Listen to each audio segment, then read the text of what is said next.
Attention! This makes absolutely no sense. Ladies and gentlemen, this is Zander's Facts. What is going on, everybody? Welcome into the latest edition of the Zander's Facts podcast. I am, of course, the aforementioned Zander. It is Wednesday, January 17th, 2024. Episode 130 is on tap this week for the podcast. I don't know where you are, but where I am currently, it is under 10 degrees, not Celsius, 10 degrees Fahrenheit. It is absolutely freezing. So hopefully the facts will keep you warm this week while it is absolutely frigid outside. And I think we got some good facts to talk about this week.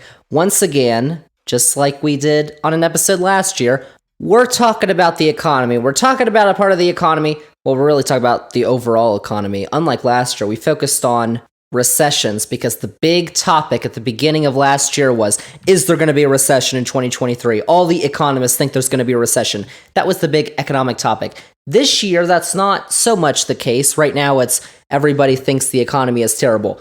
But if you actually look at the data, is it terrible? That's the big question we're going to answer this week on the podcast. Before we get to that, though, just wanted to remind you all that if you like the Zander's Facts podcast, if you think you're going to like all the facts on this week's edition, remember to follow this podcast, download this episode 130, rate and review the podcast. Check us out on all the socials, Threads, Facebook, Instagram, TikTok, at Zander's Facts. That's Zander with a Z. And most importantly, remember to tell all your friends. We like to call it spreading the facts around here. Tell all your friends about the podcast. Tell all your friends about the newsletter. If you don't know about the newsletter, though, it's a recap of the week's top headlines every Sunday morning. It's called Zander's Weekend Facts. It comes out every Sunday morning in your email inbox. You can sign up for free in the link in this episode's description. And also check out the Zander's Facts link tree because it has all the Zander's Facts links that you need for the podcast, the newsletter, whatever, including for any of our past 129 episodes, if you want to go listen to any of those, because we've had a lot of facts recently. So let's get to the big topic for episode 130 this week. It's our annual look at the economy podcast. We did this last year. Last year, the big question was, what is a recession? Is a recession, an economic recession, going to happen in 2023? And if you had listened to all the economists, the answer was undoubtedly yes. Because, big difference a year can make. We recorded episode 91, which was that podcast, about a year ago in January of 2023 when we took a look at 2023's economic outlook. And now the vibes are a little different in January of 2024. But if you haven't, you should go back and listen to that podcast, by the way.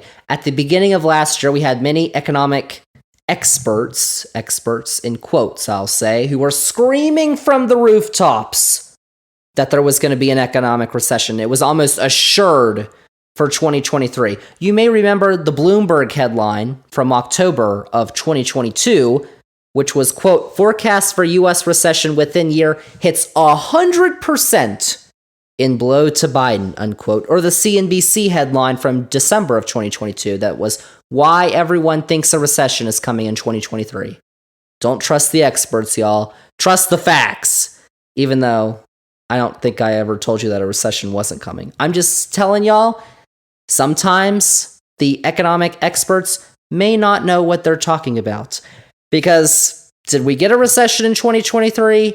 We did not. But that does not mean that there's still some individuals out there who are claiming that while they may have got it wrong last year, there's no way they won't get it wrong this year. And there's going to be a recession in 2024. Those thoughts are still out there, but the overall view is mixed, especially when you bring in public opinion to the mix. Poll after poll continues to show that most Americans believe the economy right now is in the toilet and not heading in the right direction. But a lot of the common economic statistics that we use show that the U.S. economy is actually roaring compared to our worldwide peers. So why is this? Let's get into it. We're going to get into a ton of stuff this week. We got a lot of facts to get to. We're going to take a look at current economic sentiment, including what the data says and how people are feeling and what that could mean for 2024. Plus, I'm going to answer the never-ending question, will there be a recession this year? I don't know. We'll see. Here comes a fact. To the facts. We start on this podcast by talking about the economic vibes right now. A lot of people, the vibes are a little off on the economy, but does the data show that? Let's first take a look at the hard data, then we're going to take a look at how people actually view the economy. So when we take a look at the hard data, as I've said before, there's no one simple metric that we can take a look at for deciding whether the economy is good or bad right now. Instead, it's really a mix of many different factors and an overall trend if we can actually decipher one. But let's take a look at the main ones we hear often. There's three big ones, actually, when you take a look at the economy. One is the national unemployment rate. Now, the Bureau of Labor Statistics, which is part of the federal government, defines the unemployment rate as, quote, representing the number of unemployed people as a percentage of the labor force, and the labor force is the sum of the employed and unemployed people in the country, unquote. So the current national unemployment rate as of the last data, which was released in December, is 3.7%. In December of 2022, that was 3.5%. In December of 2021, it was 3.9%.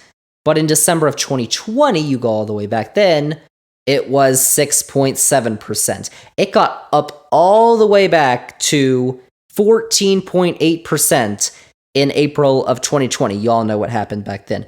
But it was as low as 3.5% just 2 months before that. Actually, back in February of 2023, the number hit 3.4%, which was the lowest in 54 years. Just to put that number in context, right now it's at 3.7%. That is pretty low. That's pretty good. We also have the inflation rate, which has been under a tight microscope these last couple of years. We typically use the Consumer Price Index to measure inflation, which measures how fast the prices of typical goods and services are changing across the economy. We actually had a podcast where we talked about what inflation is, how we measure it, and how it occurs. Episode 67, if you haven't listened to that one, go listen to that. Same as bug. But last month, the inflation rate stood at 3.4%, meaning prices rose an average of 3.4% across the economy over the last year. That's higher than the 3.1% from November or the 3.0% from back in June of 2023, but that's lower than August's 3.7% and also much further back. In December of 2022, it was 6.5%. It was 7.1% in December of 2021, and in June of 22, it got all the way up to 9%. Which is kind of high. But in December of last year, that 3.4% was a little bit of a bump compared from the last month, as that happened a couple times in 2023. It didn't always go up and down. That was the trend, though. The overall trend has been a decrease in the inflation rate, although it is still above the Federal Reserve's target where they want it, which is 2%. We're still about 1% above that. But we can also take a look at number 3, the GDP, which stands for Gross Domestic Product, and that's defined by Investopedia as, quote, the total monetary or market value of all the finished goods and services produced within a country's borders in a specific time period. As a broad measure of overall domestic production, it functions as a comprehensive scorecard of a given country's economic health, unquote. So the latest data from the third quarter of last year showed that the U.S. economy grew at a pretty massive rate. Initial numbers show that GDP grew by 4.9% from the previous year, but they then revised those numbers, which showed that that number actually increased to 5.2%. Now, the previous quarters hadn't seen as large growth. You had the quarter 2 of 2023, which was at 2.1%. Quarter before that was 2.2%. You get into 2022, the fourth quarter was 2.6%, 2.7% for the third quarter, and then the GDP was actually in the negatives for the first and second quarters of 2022, while 3 of the 4 2021 quarters actually had growth over 5%. But the last time before COVID that GDP growth was over 5% was in the second quarter of 2014, just to give you some context about what that 5% number actually means. So those are known as the big 3 economic indicators: unemployment, inflation, and GDP. But there's other variables we can look at as well, like home buying. Buying a home is probably going to be the largest purchase you ever make in your life. And prices have gone up exponentially in the last few years. In the third quarter of last year, the average sales price of houses that were sold in the US was $513,400. That was according to the St. Louis Federal Reserve. It was actually even higher than that in the third quarter of 2022, $547,800. But in the third quarter of 2021, it was $473,000. That quarter of 2020, $397,800. And then that was kind of the big jump from 2020 to now.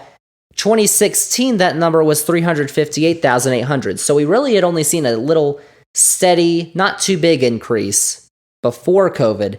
After COVID, the numbers have kind of gone way up. And of course, why is this? That's because the basic function of economics, supply and demand. When demand goes up, supply is tending to go down. But housing supply in the US has been pretty low recently. Demand is high. So we're at that curve right now where demand is high, supply is pretty low. We have house buying. Gas prices, of course, we have to talk about gas prices when we're talking about the economy because, of course, they're so important to the economy.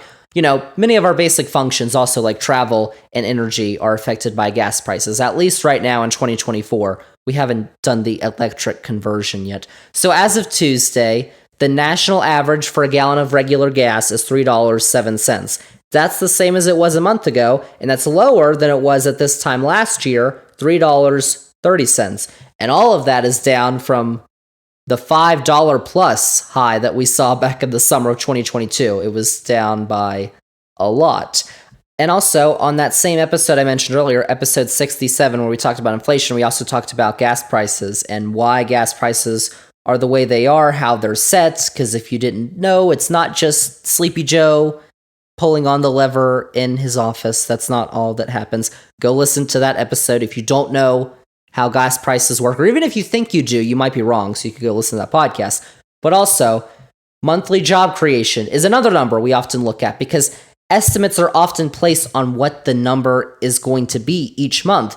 So you can kind of base that on, well, was it above or below estimates? So in December of last year, the US economy added 216,000 jobs compared to estimates of 170,000. That's pretty good. In November, 199,000 jobs were added ahead of 190,000 that were estimated by Dow Jones. That's still pretty good. But in October was kind of a bad economic month because only 150,000 jobs were added compared to estimates of 170,000. But at least 100,000 jobs were added every month last year, and at least 200,000 jobs were added in 8 months of the 12 months that made up 2023. It's a fact. So monthly job creation was another big boost overall for the economy last year. And of course, the amount of money people are making. One indicator to measure this is the year-over-year percentage change in average hourly earnings. That's also released every month, so we can take a look at that as well. Last month, average hourly earnings rose by 4.1% when you're comparing to December of 2022. Now, that is lower than what that number was in December of 2022. It was at 4.8%, and that's lower than what it was in December of 2021. It was 4.9%. But what really matters is if that number is outpacing inflation. Because if the cost of goods is going up by more than average earnings, then your spending power is actually decreasing. Like if the inflation rate is 6% and the average wage increase is 5%, you're making more money, but your spending power is decreasing. So what actually matters is if that number is outpacing inflation. And since that 4.1% from last month is higher than the 3.4% inflation rate, your spending power actually went up on average. That's not how it was in December of 2022, though, because the 4.8% earnings growth was less than the 6.5% inflation rate. So over the last couple months, we've seen that change to now the inflation rate is lower than average wage increases. So you take all that in, you'd think that the economy's doing pretty good right now, Almost every metric is pointing in the positive direction when you're looking at overall trends. And for the last few months, wages are now outpacing inflation. But what does the general populace say about the economy right now? Because the overall sentiment is not exactly mirroring what those numbers are saying. But before we get to the actual numbers, I did find a really interesting article in the Financial Times that does have numbers that are relevant to this conversation, which is titled, "Should We Believe Americans When They Say the Economy is Bad?" ? It's actually an opinion article from John Murdoch, who is the Financial Times' chief data reporter. So here's the first few paragraphs of that article. I'm going to read this to you. Quote, "Something weird is happening in America. GDP growth for quarter 3 was just revised up from an already scorching 4.9% to 5.2%. More Americans have jobs than at any time in history, but the public is up in arms about economic conditions, with consumer confidence dropping to a 6-month low. With headline indicators in such rude health, we would expect that the number of Americans who think they're better off than this time last year to outnumber those who say they're worse off by about 25 percentage points. Instead, the reportedly worse-offs outnumber the better-offs by 10 points in the latest University of Michigan's Index of Current Economic Conditions. I know what you're thinking. Inflation explains all of this. People really hate rising prices and are reminded of them every time they buy something. Inflation salience drowns out other more distant and intangible gains. It's certainly a good theory, but countries all around the world have faced steep inflation, many steeper than the US. Presumably, their consumers are also much more pessimistic than we would expect. Well, no, actually, unquote."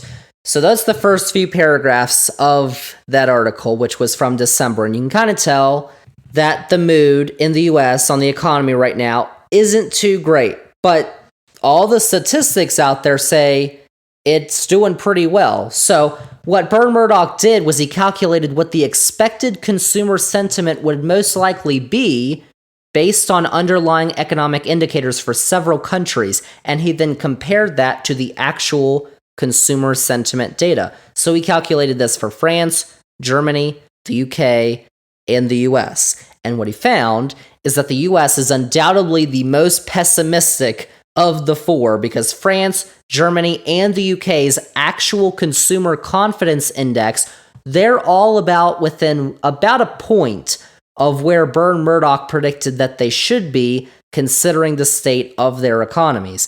But for the US, actual confidence was 3 points below what was expected. So to determine why this was the case, Bern Murdoch had Focal Data, which is an analytics and a polling company, run a poll of a little over 2,000 US residents back in late November to ask them what they thought about certain aspects of the economy. Actually, in fact, what the poll did was it asked respondents whether they thought that certain overall economic circumstances had improved or if they declined over a period of time, like questions that actually had a right and wrong answer. Like, here's one of the questions. Comparing today to 1 year ago, which has increased faster on average across the US, prices or wages? 90% said prices and only 10% said wages. But what's the correct answer? As I said earlier, it's not prices, it's wages. So 90% of respondents were wrong. Oops. Think about that for a second. Another question. Do you think that the rate of inflation has gone up, down, or stayed the same since this time last year? Now think about it. What would your answer be? Up or down? Has the rate of inflation gone up, down, or stayed the same since this time last year? 73% said up. 9% said down. What is the correct answer? The correct answer is down. 9% got the correct answer. In terms of net worth, do you think the median American household is wealthier today than before the pandemic? I'll give you a second to think about that question. 67% said wealthier before the pandemic, which is the incorrect answer because only 13% gave the correct answer, which is that the median American household is wealthier today than before the pandemic. And then finally, Do you think someone on a median income could afford a better lifestyle today or a year ago? And 63% said a year ago. As we know, that is not the correct answer. The correct answer is today, which was answered by only 11% of people. So out of those 4 questions, the vast majority answered incorrectly in every single one of them. And now you're starting to be like, oh, now I realize why people are so moody about the economy. Because they don't know the basic statistics. I'm not saying that's a fault of anybody. I'm just saying that these are the basic statistics and the vast majority of people are getting them wrong. So there's also 4 additional questions that this poll asked that compared today to 30 years ago, which was 1993, 1994. If y'all didn't know, that was a long time ago. When asked, do you think the share of Americans living in poverty is higher today than 30 years ago? What do you think the answer would be? 68% said that poverty is higher today. 16% said it is lower today. Well, the poverty rate in 1993 was 15.1%. The latest poverty data shows that that number in 2022, its latest data, was 11.5%. So those who said it's lower today are once again correct. Another question, do you think someone on a median income can afford a better lifestyle today than 30 years ago? 60% said 30 years ago, 23% said today. And what's the correct answer? As you may have guessed, it's today, because adjusted for inflation, income is almost $10,000 more than what it was in 1994 for the 25 to 34-year-old range. That's pretty crazy when you think about it, adjusted for inflation.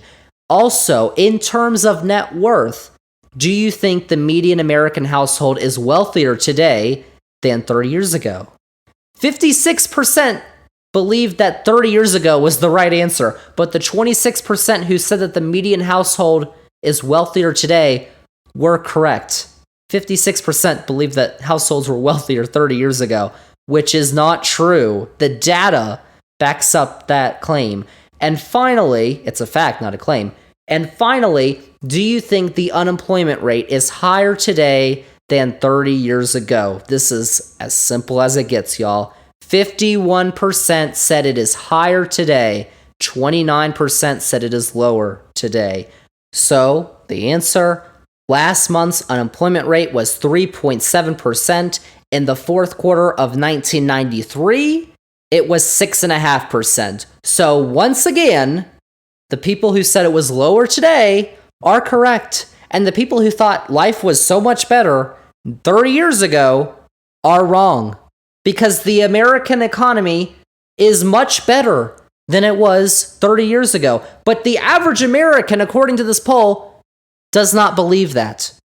Y'all see why I do this podcast now? Because we got to get these facts out. Like, I'm not saying if you didn't know that, I'm not blaming you, because there's a lot of reasons why people may not know that. But, like, people do need to know that life is better now than it was 30 years ago. Like, I mean, come on. Over 50% of respondents on all those questions were more negative than what reality shows. But that's just one poll, you may say. Please, Zander, you can't go by one poll. All right, well, that's true.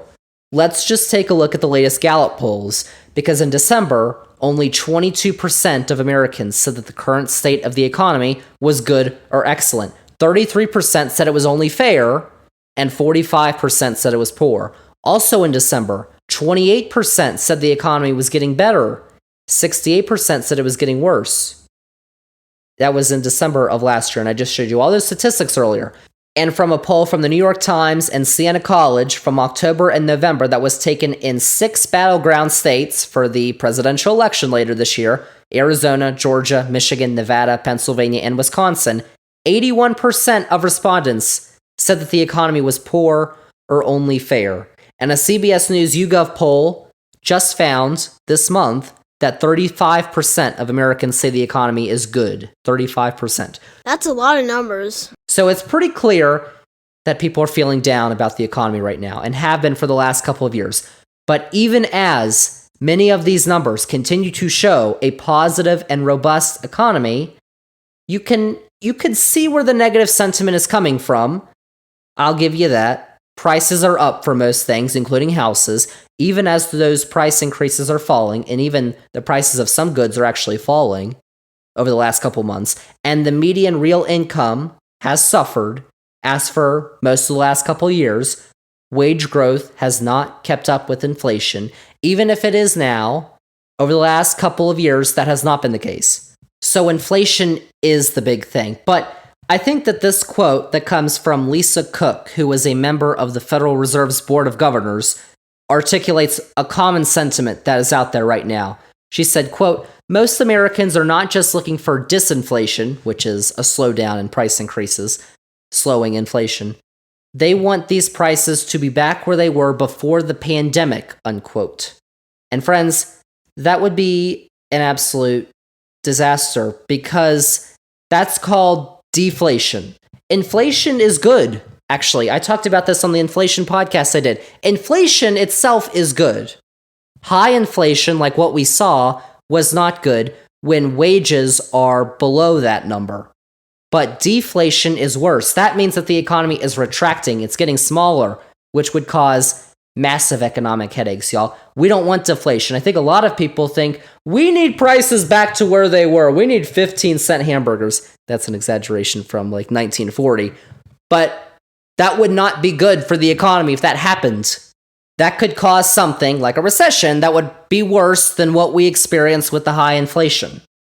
So we don't want that. What the goal is to have wages rising higher than prices, which is finally happening now, by the way. But there's other personal factors, obviously. If you're a young adult and you live with your parents, or, the industry you work in, how much you pay for things, you buy, how much you make, your personal experience is obviously going to skew what you might be thinking about the economy overall. But for the overall majority, at least according to polling and surveys, they don't think the overall economy is in a good place or trending in a good place right now. Now, those numbers are starting to change. You're starting to see over the last month or two that the polls are starting to get more people are starting to say, oh, maybe the economy is doing better than I thought, or maybe it just is getting better. But overall, people are saying economy is not in a good place right now. But not for all aspects of the economy, because that brings me to this interesting phenomenon that's occurring right now.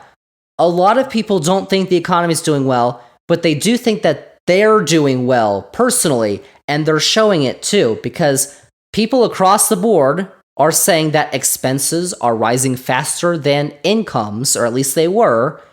Americans are still spending their money. A common metric for consumer spending that CNBC has, the retail monitor, which doesn't include autos or gas, rose 0.4% in December from the previous month. Since October of 2022, that number has always been positive, except for October of 2023, when it briefly hit negative 0.1%. But then in November, it rebounded to 0.8% the next month. So what that shows is spending is continuing to increase among consumers, even as inflation is terrible. My expenses are rising faster than my incomes, but people are still spending like crazy.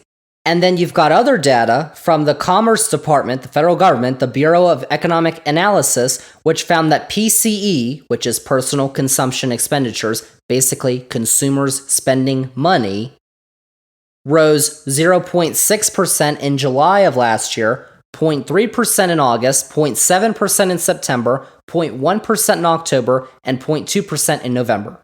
So the data shows that consumers are still spending their money at continuously increasing levels, despite the majority saying that the economy is poor right now. And US spending is rising even higher than the countries that were listed earlier, like France, Germany, and the UK. So it's the interesting phenomenon going right now where maybe you start to say, well, maybe people aren't being truthful when they talk to polls, maybe even about the economy, or maybe they just don't know. Like, maybe from that poll we mentioned earlier about the actual questions that people were answering and were getting wrong, Maybe they just don't know. But it also could be a fact that people are not being truthful when getting talked to polls. I have never been contacted by a poll, so I don't know who they're contacting.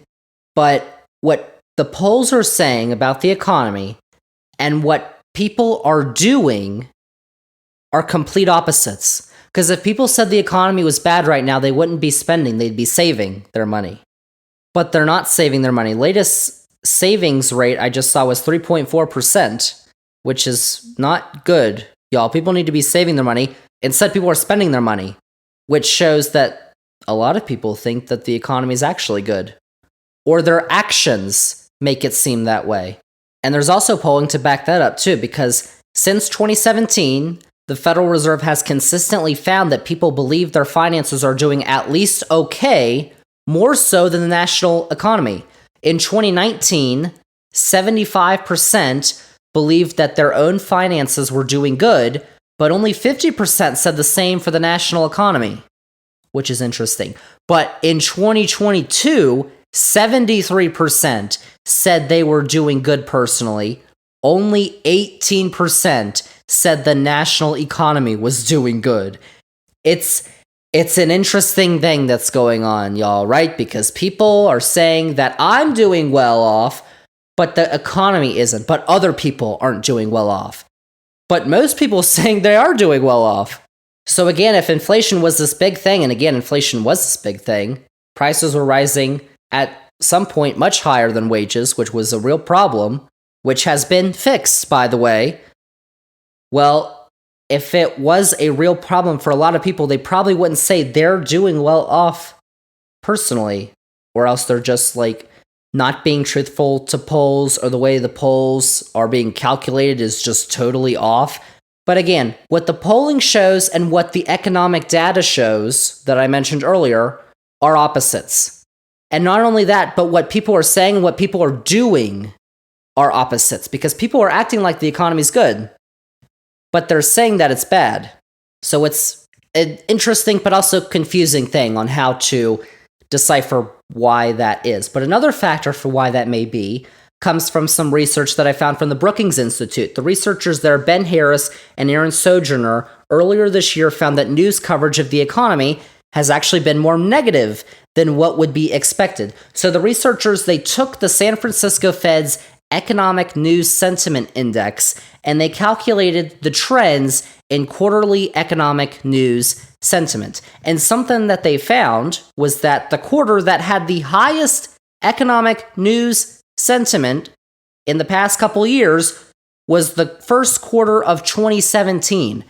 Now, do you all know who was president in the first quarter of 2017? Oh my gosh, that would be Mr. Donny Boy, right? He was president in that quarter, for most of that quarter. But I've been told that the big, bad, liberal mainstream media hates Mr. Donny Boy. But economic news sentiment was most positive in that quarter. So, that's another thing, y'all. The mainstream media, oh my gosh, the mainstream, lamestream, liberal media hates Trump so much. You think that CNN is thrilled, or that at least the people who run the finances at CNN are thrilled that Biden's president right now? CNN's ratings, the cable news ratings, were through the roof when Mr. Donny Boy is president, and now they're not, because things are not as crazy anymore, thankfully. But I just, when people say, oh my gosh, the media hates Trump so much, like, really, think about it for a second. Okay. Are you stupid? But what the researchers also found, beyond what I just inferred, was the largest gap in the Economic News Sentiment Index compared to what was predicted that would be, given the economic data, for a time period since 1982. The largest gap was from 2021 to 2023, and it was negative. So, could the news media be portraying more negative coverage than what the economic data actually suggests? It appears, according to the research, to be a factor, because economic news is more negative overall right now, or at least it was in the last couple of years, than it was at any other time since 1982 compared to what you would actually think it would be at, given this current state of the economy. It was pushing levels like we were in a recession those last couple of years, but we were not. But again, it all kind of does boil down to the fact that, do you really care if the GDP of the US goes up in the third quarter of the year? Does the unemployment rate changing 0.1% from month to month really matter to you? Probably not. You probably think it wouldn't. Of course, in the grand scheme of things, it actually does in terms of the overall economy, because what that data shows right now is the economy is strong. Of course, inflation has been the big cause for concern recently, but many have been feeling like the economy right now is on par with the 2008 recession, mostly because of inflation. But as I said, that is absolutely not the case. A lot of the factors are not pointing to a recession right now, and there hasn't been a recession, at least in the last couple of years. There was, remember, when the economy shut down, basically, in 2020 at the start of the pandemic, that was considered a recession for a couple months. But since then, there hasn't been a recession, but inflation has gone up big time. It's come back down now. So all I'm saying is there is a lot of negative sentiment in the economy right now. And the data shows and the actions of consumers show that it is not valid. That inflation going down to reasonable levels, wages outpacing inflation now, unemployment rate as low as it's almost ever been, GDP growing at pretty high levels, at least the third quarter of 2023. We should probably get the fourth quarter numbers within the next couple of weeks. The data is showing that the economy is strong. And the fact that consumers are still spending on average more and more each month shows that consumers still think that the economy is strong.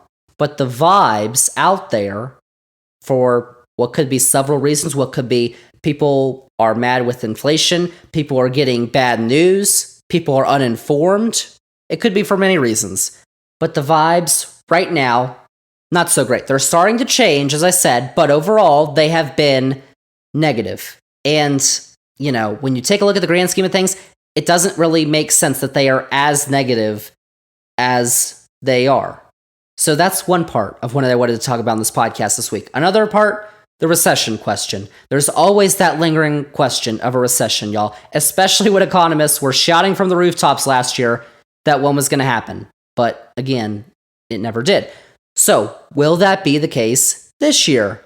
Well, let's take a look. But first, let's just go back to the basics. What is a recession? Again, going back to last year's podcast, episode 91, let's bring out the official term for an economic recession. For that, if you don't want to listen to the podcast right now, I get you. So I'm just going to read off what I said once again on last year's podcast. So what I said, Story time! A common sentiment is that if we have two consecutive quarters are, once again, 3-month periods, of negative GDP growth, that means we're in a recession. That's actually what happened, again, as I said, back in 2022, when the US had negative GDP growth in the first and second quarters, while we later saw positive growth in the third and the fourth quarters of that year.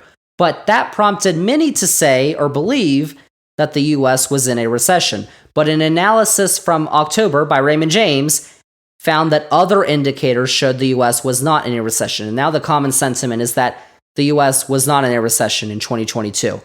GDP growth is not the only metric that economic analysts use to figure out if we are in a recession or not. The National Bureau of Economic Research, NBER, is a nonprofit and nonpartisan research organization that is basically the standard bearer for declaring recessions and informing on other aspects of the economy. The NBER, in addition to GDP growth, takes a look at other indicators like unemployment, industrial production, and retail sales. The NBER actually tracks U.S. business cycles and notes that when unemployment rises considerably, a recession is usually occurring. But since the NBER relies on government data for things like unemployment, we might not know when we're actually in a recession, since they'll probably declare that we had one in the past, or it started months ago. But again, in 2022, there was, no rise in unemployment considerably, so there was really no recession. So what exactly causes recessions? And for that answer, let's once again look at what I said on last year's podcast. just like with determining how we're in a recession, there really isn't a common predictor of a recession. But obviously they've happened before, and we could look at things that have happened beforehand. So since 1854, the US has suffered 34 recessions, although since 1980 there's only been 5. Something that has happened before each of the 10 US recessions that have come after 1955 is actually an inverted yield curve. And if you don't remember what that is I'm talking about, that's what occurs when long-term interest rates are less than short-term interest rates. So the yield curve typically shows yields on similar bonds across like a variety of maturities, time lengths, short or long, that's maturity. Usually the yield curve slopes upward, which shows that if you hold longer-term debt, you've taken on more risk. But when the curve is inverted, it's the opposite, and it happens when investors move money away from short-term bonds and into long-term bonds. And typically when we're taking a look at the yield curve, short-term usually means 2-year bonds, long-term tends to mean 10-year bonds. Obviously there's other maturities there, but short-term usually 2 years, 10 years for long-term. So for most of 2006, the 10-year, 2-year spread was inverted, and then in 2007, long-term bonds started to outperform stocks, and the Great Recession began in December of 2007. In August of 2019, the spread inverted again, and then we had the 2-month recession in February and March of 2020. And then you looked, as we did a year ago, December of 2022, the yield curve became inverted again. But more specifically for the question of what causes recessions, there's several theories that economic analysts have, because the yield curve became inverted of December of 2022, there wasn't a recession. Again, a yield curve can get inverted, but that doesn't always mean there's going to be a recession. Now that has happened before every recession, but it's also happened and recessions haven't happened. So other theories, one is that significant and sustained increases in oil prices can raise prices for many other things in an economy, which would create a recession, kind of like what we saw with gas prices and inflation rising. But obviously, we didn't actually have an official recession then. And so another theory is looking at credit growth and consumer debt. When we take on more financial risk during good economic times, it can come back to bite us in the butt. Some say that a recession can be caused by insufficient growth in the money supply. And a lot of people are thinking about, all the money the government handed out during the pandemic. But again, we're here a couple years later, and there's been no recession.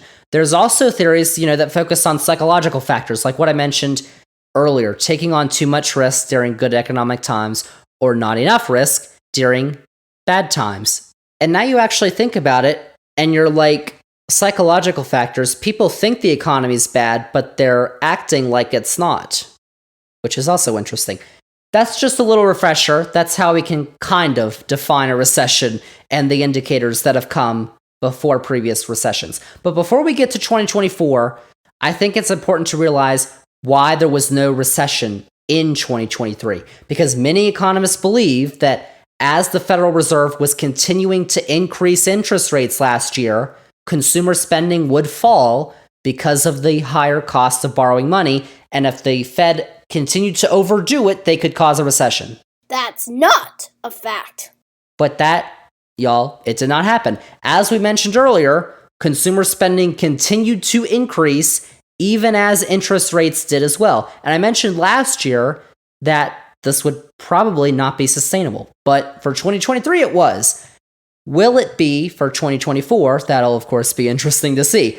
And so I found an article in Forbes that kind of lays out some of the reasons why there was not a recession in 2023. Forbes' one of their senior contributors, Bill Connerly, said that while his forecast is now saying that a recession is unlikely in 2024, there could still be an economic slowdown this coming year. But in his article from last month, he listed 4 reasons as to why there was no recession last year, as he had predicted, by the way.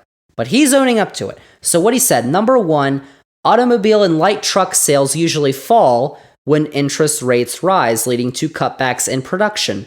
This time around, though we had pent-up demand for new cars due to past supply chain problems, cars became more available in 2023 and prices even declined a bit. So automobiles and supply and demand can obviously be a factor there.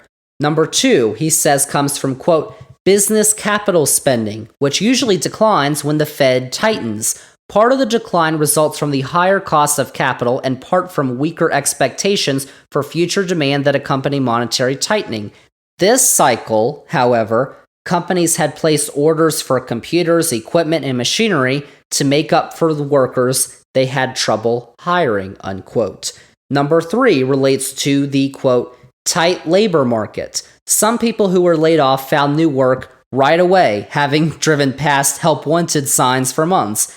This was not true for all people who had been displaced, but true enough to delay cutbacks in consumer spending, unquote. So once again, people, if you lost your job or you quit your job, jobs were available. A lot of people were able to get new jobs pretty easily, and so people were still spending. They still had money to spend. And then finally, number 4, quote, came from people who had been laid off or were worried about layoffs.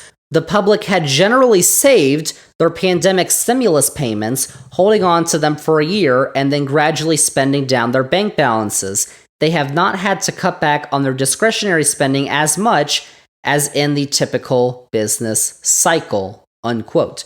So with that one, again, you talk about consumer spending and how it continues to go up.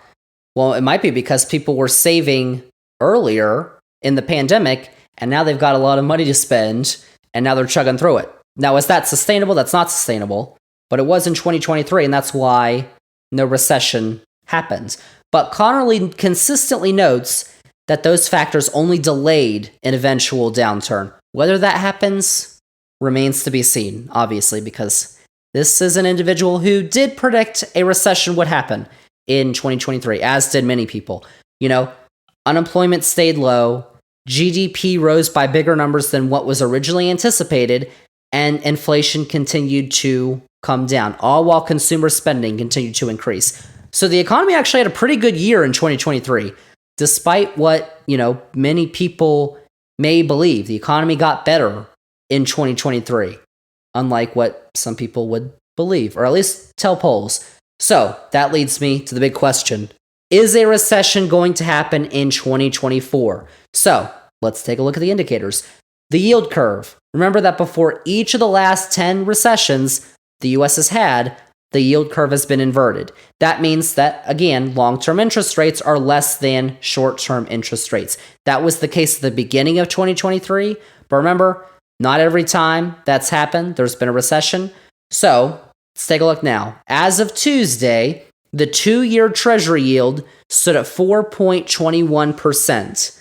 The 10-year Treasury yield stood at 4.04%. So technically, yes, that is an inverted yield curve. However, it's a lot narrower. It's a lot closer than the difference was at the beginning of last year. So from that aspect, a recession could happen.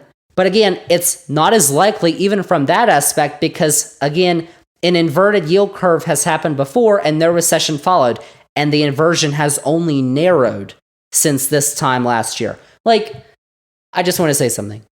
Just remember, y'all, and we talked about news earlier and how news has been negative compared to what would traditionally be given the economic numbers over the last couple of years, but stuff people see online too.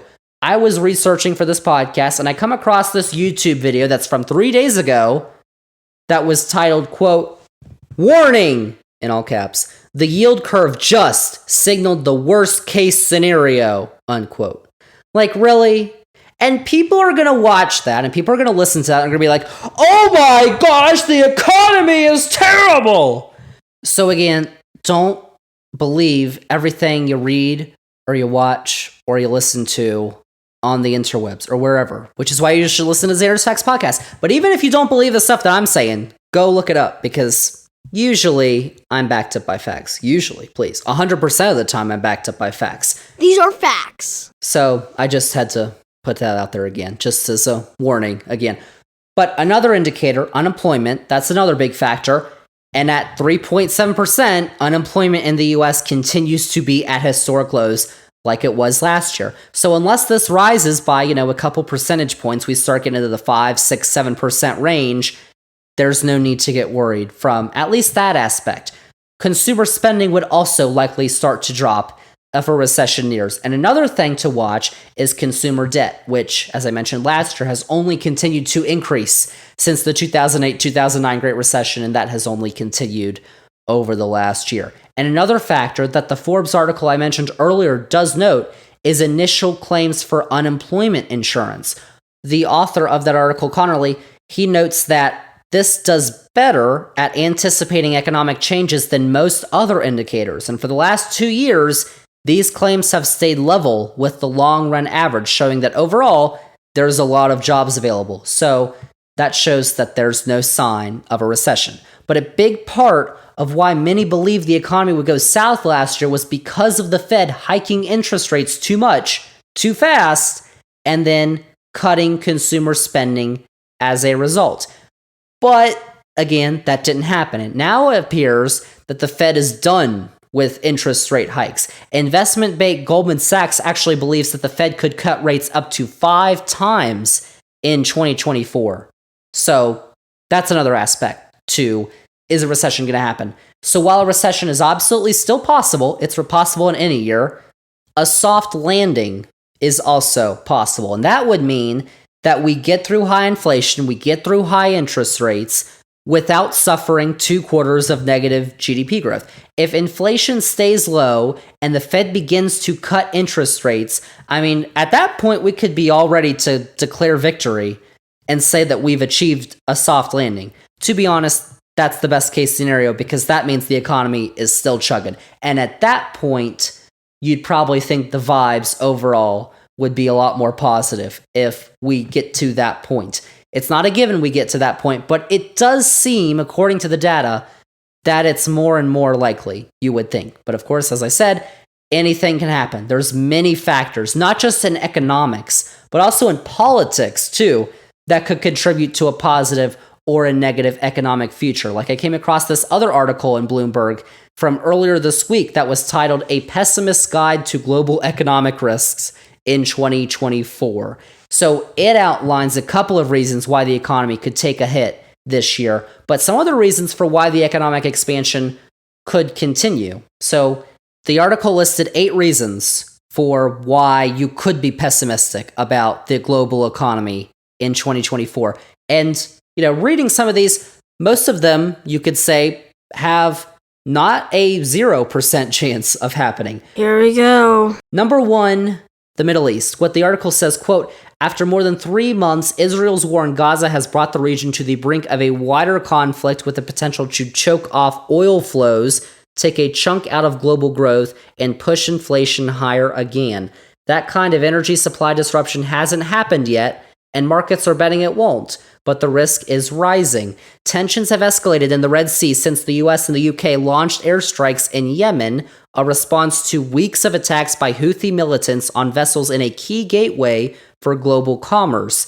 Daily exchanges of fire along the Israel-Lebanon border and the assassination of a Hamas leader in Beirut risk drawing Hezbollah, and consequently Iran, deeper into the fighting. Iraq and Syria increasingly look like flashpoints too. Our base case remains that a direct Iran-Israel war is unlikely. But if that extreme scenario did materialize, then 1/5 of global crude supply, as well as important trade routes, could be at risk. Crude prices could surge to $150 per barrel, shaving about 1 percentage point off global GDP and adding 1.2 percentage points to global inflation, unquote. So that obviously would not be good. We don't want a wider conflict right now in the Middle East. But if that happened, and if crude prices went up and oil prices and gas prices went up, don't worry. I'm sure a lot of people would be blaming Joe Biden for that. Number 2, another could be that the Federal Reserve cuts interest rates too fast. What the article says, quote, in the 1970s, Fed Chair Arthur Burns pivoted too early. The result was a resurgence of inflation, requiring extreme measures from his successor, Paul Volcker, to bring prices under control. There's 2 ways 2024 could see a repeat, albeit in miniature. One involves a supply shock, a real possibility if an escalating Middle East conflict hits oil prices and shipping lanes. The other would stem from looser financial conditions, with the 5-year Treasury yield down more than a percentage point from its October high. Plug a 1 percentage point drop in yields into the Bloomberg economics model of the U.S. economy, and it nudges inflation in the year ahead up by 0.5 percentage point, bringing it closer to 3% than the 2% target that the Fed has. If this happens, the Fed might have to pause the pivot, frustrating market expectations of an easier policy stance. So again, if the Federal Reserve cuts interest rates too fast and then inflation starts to go up again, then the Fed could then have to stop and then have to actually raise interest rates again, which probably would not be the best scenario. Number 3, the opposite could be true, though, for Europe. Quote, if the U.S. risks running its economy too hot, the opposite is true in Europe. The European Central Bank and the Bank of England are at the end of their most aggressive tightening cycles in a generation. Run their hikes through any macroeconomic model, and it spits out a clear forecast: deep recession. Euro area gross domestic product should have taken a hit of 2.5%, Bloomberg economics model suggests. The equivalent figure for the UK is 4.7%. So far, though, the data shows something different, a slowdown in both economies, but not a contraction. Of course, the models may be wrong. Yeah. Forecasting through the pandemic and the Ukraine war was always going to be a challenge, but there's another possibility. Monetary policy famously operates with long lags. In Europe, the big hit may be yet to come. For Germany, Europe's stalled powerhouse, it wouldn't take much to turn 2024 into another year of contraction. A slowdown in China adds to the risks. Bad news for China, slower growth, is bad news for Germany, which counts the Asian superpower as one of its biggest export markets. But good news for China, the rise of its electric car makers, is also bad news for Germany because Volkswagen and its compatriots fear that Chinese rivals are in their lane and could take their market share. So there you go. Number 4, again, China and their economic troubles. Quote, the world's second largest economy enters 2024 with growth already heading south. The post-pandemic recovery has fizzled and a steady drip of stimulus has failed to fill the vast hole left by a slumping property sector, unquote. Number 5, another Asian country worth watching is Japan. Quote, 2024 is set to be the year when under new management, central bank ditches yield curve control, the policy it used to peg long-term interest rates at rock-bottom levels. The goal was to reflate Japan's shrinking economy. The effects have rippled around the world in the form of the carry trade. Investors could borrow in yen with a zero-cost guarantee and then buy U.S. treasuries paying 4% or emerging market bonds yielding even more. Yen depreciation pushed the profits on that trade higher still. Bloomberg economists see the Bank of Japan moving toward an exit in July, keeping policy settings accommodative but removing the lock on yields. Careful signaling to the market increases the odds it will go smoothly. If it doesn't and the yen spikes, carry trades could unwind rapidly with an exodus of funds from U.S. treasuries and other higher-yielding assets. The sums involved are vast. Japan has a $4.1 trillion of foreign portfolio investment, unquote. Then number 6, and of course, what happens in Ukraine is obviously going to have economic consequences. Quote, after the failure of Ukraine's counteroffensive, Western backers warned the country risks outright defeat, especially if U.S. military aid were to dry up, handing Russia a decisive battlefield advantage. Stalemate may be a likelier outcome. The record of past conflicts shows the longer they go on, the less likely the aggressor will achieve a decisive victory. Still, Eastern European governments now worry aloud about the arrival of an emboldened Russian army on their borders and whether it would stop there. Analysts say the U.S. might face a tough choice between deploying forces to deter Russia in Europe or China in Asia. A defeat for Ukraine could make it harder for Washington to convince other countries that it's a strong and reliable ally. It might also increase the likelihood of blowups elsewhere in the world. The recent flare-up of a territorial dispute between Venezuela and Guyana is one example, as weaker U.S. deterrence encourages regional powers to settle old scores or create new facts on the ground. I don't know about new facts, but okay. That unquote. Number 7, Taiwan's elections and China's response could also have effects. If you didn't know, Taiwan just held an election on last Sunday. Quote, in Taiwan, last weekend's presidential vote saw Vice President Lai Ching-te win by a narrow margin, granting his ruling Democratic Progressive Party, the DPP, an unprecedented third term. Mainland China's immediate reaction was muted, stopping short of major military exercises or economic measures, but Beijing may see the DPP's failure to secure a legislative majority as constraining Lai's administration, allowing a less intense reaction. However, deep skepticism in China of the president-elect as a separatist and troublemaker, despite his pledge of cross-strait policy continuity, means trust is low, opening the door to a potential escalation in tensions in the months ahead. The stakes for the world economy are high, especially because of Taiwan's key role in semiconductor output. War in the Taiwan Strait isn't a high probability. If it does occur, though, Bloomberg Economics estimates choked chip supplies, blocked trade routes, and economic sanctions could cost as much as 10% of global GDP, dwarfing the impact of even such major shocks like a global financial crisis and the pandemic. A war is an extreme scenario. Higher stress stopping short of conflict is more likely, which would expose market champions like Apple and Nvidia that count Taiwan's semiconductor manufacturing company among their crucial suppliers to geopolitical risk, unquote. And then finally, number 8, you probably guessed this one. As we all know, 2024 is a presidential election year in the U.S. Quote, the most important election of 2024 could upend calculations around the world. November's U.S. presidential election is shaping up as a rematch between Joe Biden and Donald Trump, who's grabbed an early poll lead in swing states. Trump's return to office could bring sharp policy reversals in 2025, and markets might price them earlier. He's promised a tariff of 10% on all imports. If trade partners retaliate in kind, that would shave 0.4% off U.S. GDP.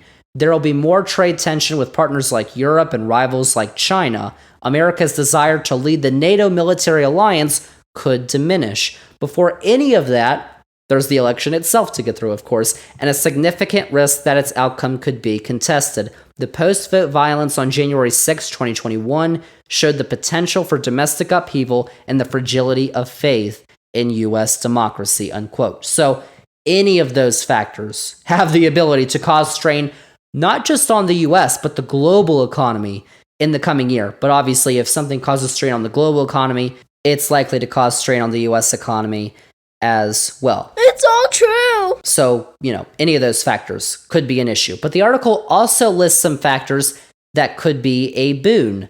One of these is, quote, after years when apparently low probability scenarios turned into market-shaking realities, perhaps the best good news in 2024 would be if the risks remained as risks. Beyond that, energy markets could be one place to look for a positive growth surprise, provided by a wider Middle East war that can be averted.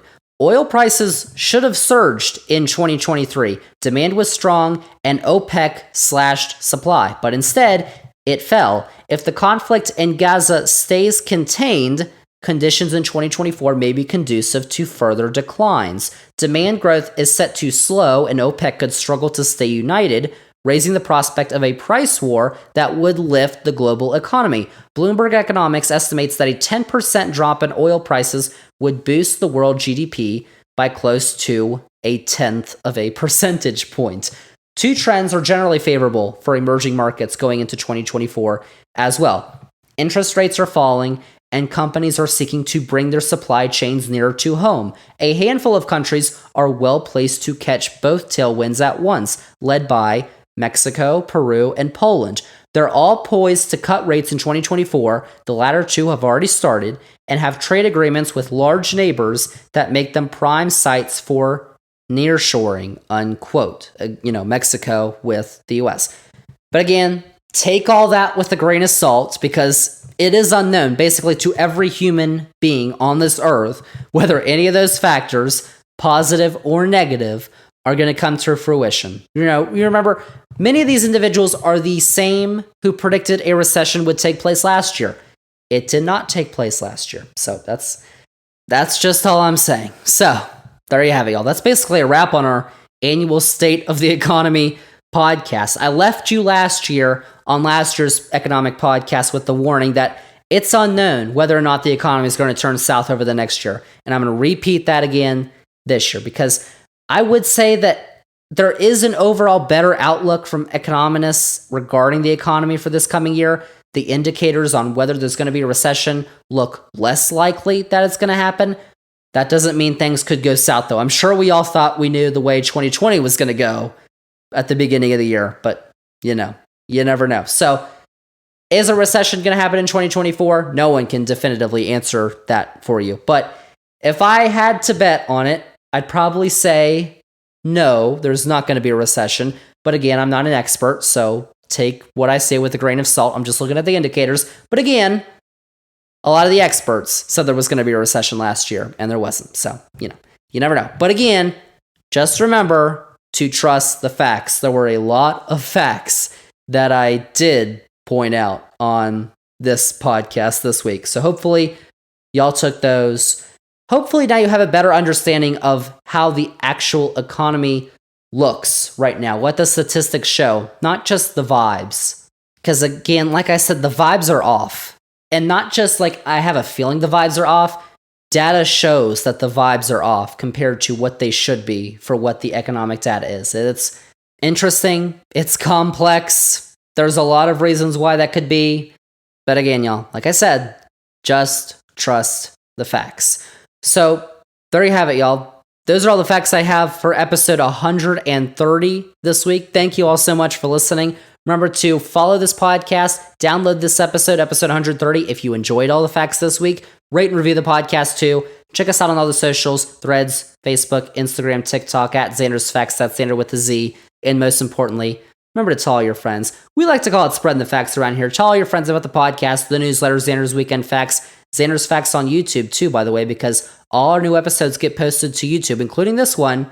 So go check that out. Subscribe to the YouTube channel. And also check out the Zander's Facts link tree because it has all the Zander's Facts links that you need. That is a wrap on episode 130, y'all. Thank you all so much for listening. Episode 131 is coming up in 2 weeks. That'll be on Wednesday, January 31st. Next week, we're not having a new episode. We're just going to do a little Zander's Facts flashback. But again, it'll still have facts. It'll still be factual. But the new facts, episode 131 is not coming out for another 2 weeks.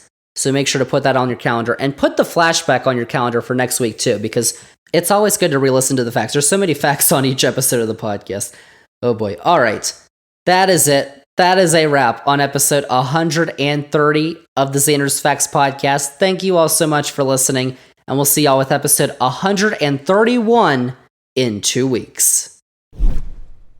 I love big leaf maples. I do too. Oh, this feels so good.